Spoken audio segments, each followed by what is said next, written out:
A local look at an issue that is currently controversial and a hot topic of discussion across the nation, vaping. This is following 6 deaths in a rash of illnesses related to vaping. Just last week, President Trump has adjusted his stance on vaping for the potential ban of all flavored e-cigarettes to issuing a statement Friday urging Americans to avoid counterfeit products. Additionally, the CDC has updated their definition of those with potential vaping-related illness from 450 possible cases down to 380 confirmed and probable cases. The FDA and the Trump administration issued a statement Friday urging the importance of not purchasing counterfeit vaping products. Vaping advocates argue the benefit of e-cigarettes. They can't pinpoint an exact common denominator to all of these, but they know that people who have been sick have been using e-cigarettes with tobacco or nicotine, as well as e-cigarettes with THC, or the active ingredient in marijuana. Some of them have been purchased from stores that are selling them, and some of them have been purchased off the street. There's also some thought that people will make their own concoctions and put them in the vaping devices as well. When you smoke a cigarette, there's 4,000 chemicals inside of a cigarette alone, and then there's 72 carcinogens. When you vape, there's only 4 chemicals or ingredients into vaping, and of those 4, one is propylene glycol, vegetable glycerin, and flavoring, as well as pharmaceutical grade nicotine. Now, in order for the ban to go into effect, it will first have to be finalized by the FDA. There will be an extended look at the vaping discussion tonight in MTN's 10 o'clock news. Well, 2004 was the first year the Out of the Darkness Walk was held in Billings. At that time, Billings was one of 25 cities to hold a walk with a focus on suicide prevention. Now, in 2019, over 400 Out of the Darkness walks are held every year. Q2's Mitch Laggy was at the walk in Billings today and is here with more. Mitch? Zoe, the Yellowstone Valley Out of the Darkness Walk benefits the American Foundation for Suicide Prevention. Money raised through the walk stays right here in Montana, helping the foundation fund research, educational programs, and survivor support.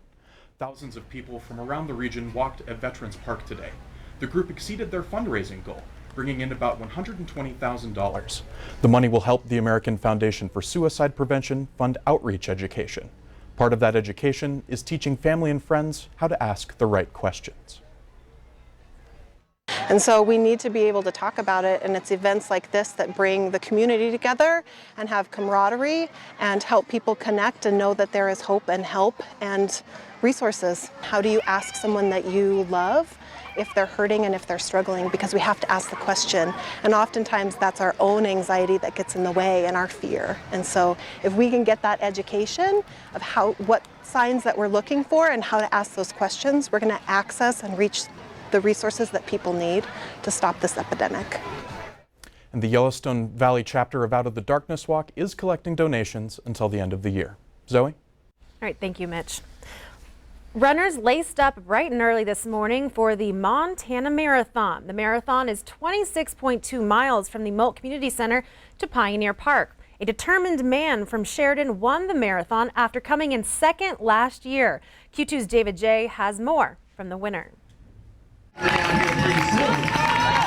Patrick Geary from Sheridan wins the Montana Marathon in 2:52:01. 6 or 7 years ago, my goal has been to win a marathon someday, and you know, it feels great.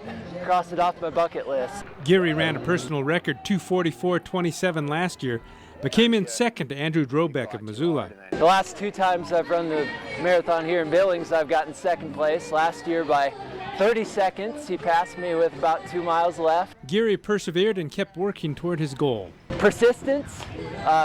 Keep beating your head against the brick wall. Don't get discouraged. The 5th time that you get second just means that you got to get back after it and spend another year training and getting in shape. And that training can help with more than running. I'd be the last one to try to pass on life lessons to anybody, but I've never been much of a quitter.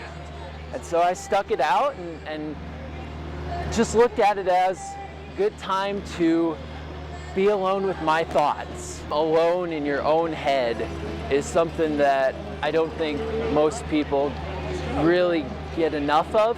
especially these days, and I think it's incredibly valuable for mental health. Running is good for me, and I love doing it. In Billings, David J., MTN News. Thank you, David. And he says that Patrick Geary says he will run more marathons, and he has another endurance test in November. Get this, he plans on backpacking 2,500 miles across Europe. Good for him.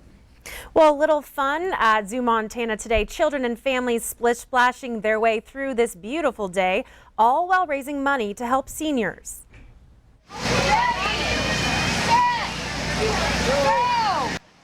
The 23rd annual Rubber Duck Regatta features a fun competition with the duck races, even a carnival and some entertainment adding to the festivities. The money raised goes to help Big Sky Senior Services Prevention of Elder Abuse program.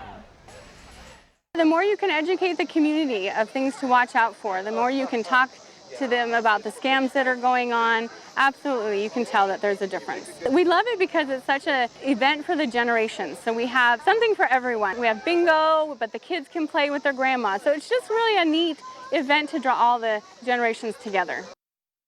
And this is the first year Big Sky Senior Services has held the Rubber Duck Regatta at Zoo Montana. Years before, Riverfront Park was the venue. Well, stay with us. More to come on the 5:30 news. After the break, find out which sport is casting the way for breast cancer survivors and their road to recovery. Later in sports, we go back to Eugene, where life didn't get any easier for the Grizz late last night. But first, let's check in with our friend Rob Griggs over in the Weather Center. Guess what, Zoe? We tied the record today, 95 degrees, and we have another hot one on the way Monday before things change up a bit. The complete Q2 storm tracker forecast in just a few minutes. You're watching MTN News with Zoe Zandora, storm tracker weather with Rob Griggs, and sports with Casey Conlon. This is the 5:30 news on Q2, Montana's news leader.